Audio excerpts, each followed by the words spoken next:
What's up, everybody? Welcome back to another brand new episode of the Last Way podcast. If you're new to the show, we go over topics such as UFOs, conspiracies, cryptids, some nerd stuff here and there, and basically everything under the paranormal umbrella. You can find us here on YouTube, our Wix blog, Facebook, and Twitter as well. Thanks for listening, and always welcome. Today, we're actually going over some tales from the ad. If you've seen the channel before, there's actually a playlist called The Ad.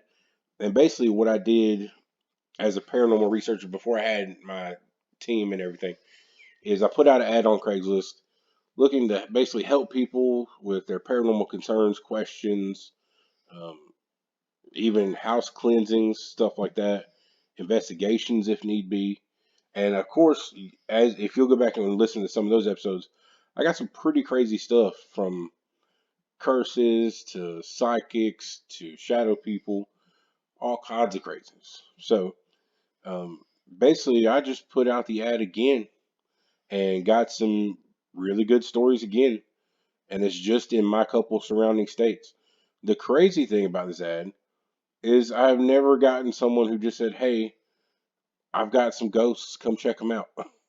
It's always something incredibly outlandish. But yeah, um, I just wanted to find some real world research, and now that I have a small team, they can actually help with the research. And we actually got I will note this one really quick. We got an email from someone who claiming that they had camera footage from a trail cam of what they expected were werewolf or monster feet, more or less, dogmen feet. And I was pretty convinced. I mean, it looked like some type of coyote print or coyote feet. It was basically an image of two animal feet, two paws, from a trail cam pointing downward. Now, obviously, this animal had some type of mange, and it did resemble, almost to a T, coyote print, coyote paws. So I more or less said that was probably what that was. But passing it along to another team member, they actually found out that the picture in the email was not from here. It was actually taken from a Reddit post or something along those lines. It was on the internet and basically not had been proven fake, but it wasn't that person's picture that had sent it to me.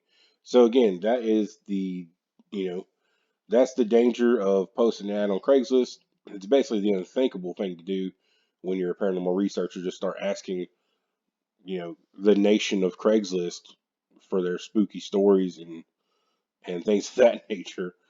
But again, that's why it's good to have a team. You get multiple people researching the same thing. So that's basically where we're at now.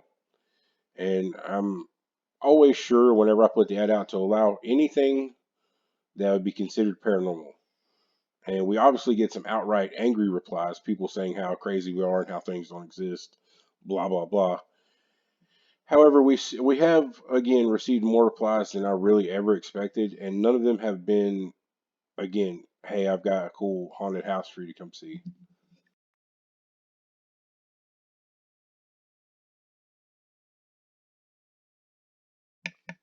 Sorry, I'm back. Had to cough and get a little sip of drink. Um, we also had again we had an entire family that was possible mediums. That's on an episode. We had a real actual witch curse. That's in one of the episodes, I believe, and an incredibly strong and stirring story about a young woman and her encounter with a shadow being throughout her life. That I was very thankful that the lady allowed me to use her story and put it on one of the episodes because it's really incredible. It's her whole life dealing with the shadow person and the Hat Man and all the stuff that she went through. So it's a really riveting story.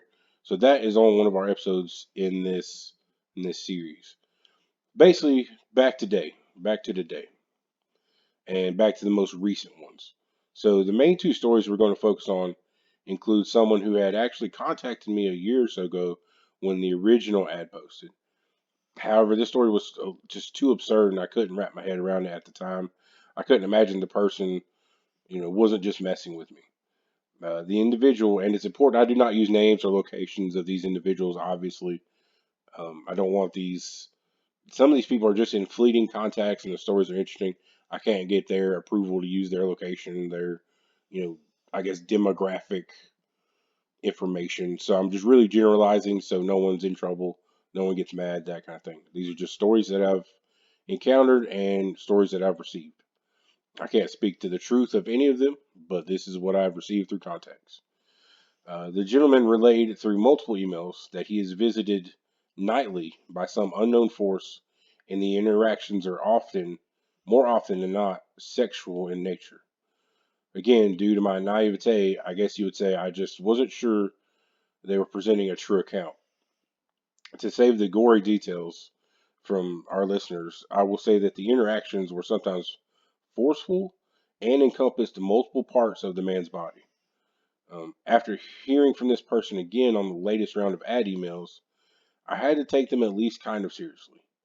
Again, it makes it sound as if we just left the guy hanging and moved on. But if someone emails you from Craigslist telling you these all of this stuff, I mean, it sounds quite outlandish. I mean, it was nightly, almost nightly visitations. Um, he said it's been happening for years. Nothing he has done to stop has stopped it or them. He was unsure what could be done. With a bit more knowledge and research, I did, of course, learn that there's a little more to the legends of incubus and the succubus. So that could be a possibility of what's happening. Um, and it's it's more in the mainstream, I guess you could say. Even when you look at shows like Ghost Adventures, they had an episode, and this is where I really started taking it kind of seriously. Is they had an episode where and he wasn't elderly; he's probably 40s. He was a man of the family, was reporting the same exact thing, basically. Even going so far as to be doing an interview with Zach about what was happening. And the guy was like, I can feel them right now touching me. They're trying to go inside my body. That I mean, that's what was happening to this guy in the emails. I mean, it's pretty graphic stuff. So that really opened my eyes way more to the possibility of this being a real life situation. The gentleman in the episode went on to get an exorcism in the episode, and that sadly is out of our wheelhouse, even as a team, let alone my lone wheelhouse. I can cleanse your house, but a full on, exorcism, well, I wouldn't want to get people hurt with my inexperience or my team's inexperience. So basically, our next step was to suggest some possibilities of things that could help.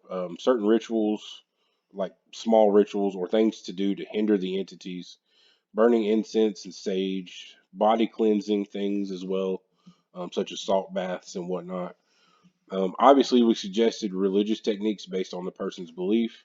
And no matter what you believe, it seems that most of these entities do respond to the name of God, Jesus, and other Christian traditions. So it really doesn't matter. It really doesn't seem to matter because I've heard multiple stories of people even dealing with what they thought were aliens and calling on the name of Jesus and the entities going away. So there does clearly seem to be some type of power there. Now I'm gonna go off on a tangent real quick, and it probably irritates some people, but with the modern world the way it is, we can clearly see how bad the Catholic Church really is with their, you know, stuff about the children. It's going back in its history of corruption and just evil doings. Not only sexual stuff with children, but other, like sacrificing children. Basically they own quite a lot of the world. Even if you go to look at the Vatican, it's in the shape of a giant snake with a crown on a head. I mean, St. Peter's Basilica is a word for basilisk, which means king snake. I mean, it just they're hoarding of wealth while the rest of the world goes poor. I mean, I, you can name a list of things, but one thing that I considered, because you can clearly see the Catholic Church's evil intentions and evil things that they do. One thing I've put forth, I've never heard anybody else say this, probably because they're too afraid, but I firmly believe that the Catholic traditions of exorcism are effective due to the fact that they are in league with these dark forces. basically they're given power over them because you're basically outranking them. That is, in my opinion, something that could possibly going on, or you're in league with them. It'd be like telling your good friend or you know, the person below you, your subordinate, what to do. In my opinion, that's very scary, obviously, but it's also very possibly what's going on because you time and time again we've heard that only Catholic Church, only they should be doing the exorcism because it's the only way it can be effective. Yada yada yada. But that could very well be a reason. So take it as you will. We're gonna get back to the main story.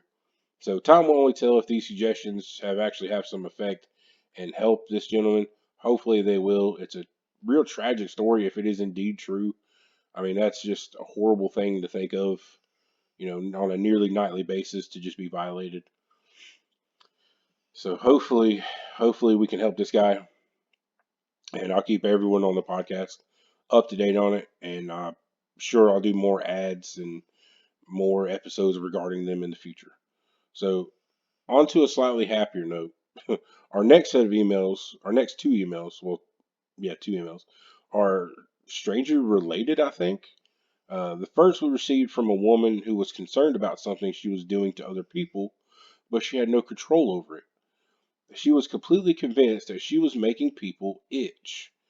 No matter where she would go, she would notice people within a certain range, or if she could see them, that at some point they reached to scratch an itch or noticeably fidgeted uncomfortably.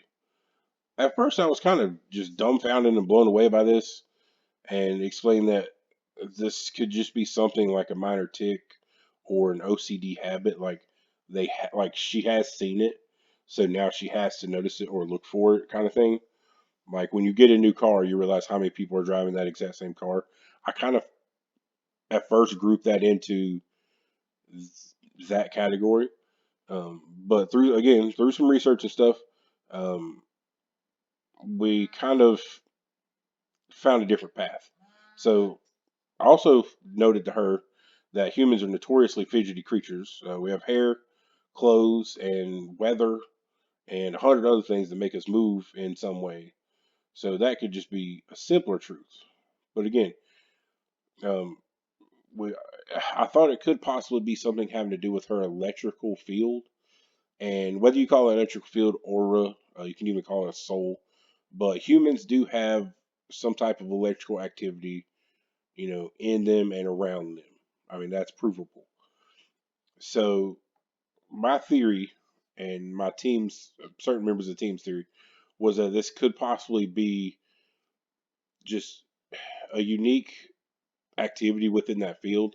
So basically, her field is more intense. So when she's in a certain range of people, her field interacts with them, causing almost like a static effect.